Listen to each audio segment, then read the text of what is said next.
শরীরের ব্যাপারে কিছু কমেন্ট করতে আসি। অবশ্যই আমলকি খাবেন, অবশ্যই প্রতিদিন একটা করে আমলকি খাবেন, অবশ্যই প্রতিদিন একটা করে পেয়ারা খাবেন, অবশ্যই সপ্তাহে একদিন একটা করে ডাব খাবেন।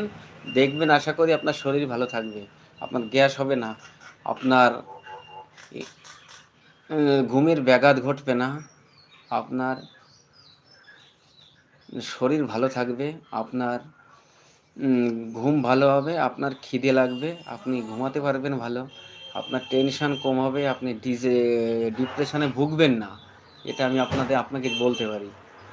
তাই আপনাদের কাছে বলবো এটাই, আপনারা অবশ্যই আমার কথাগুলো মেনে চলুন। আমলকি খান, পেয়ারা খান, সপ্তাহে একটা করে ডাব খাবেন, আশা করি ভালো থাকবেন। আর যদি আপনাদের কোনো রকম প্রবলেম থাকে আপনারা আমাকে কমেন্ট করতে পারেন, আশা করি আপনাদের সেই কমেন্টের জবাব আমি অবশ্যই দেবো।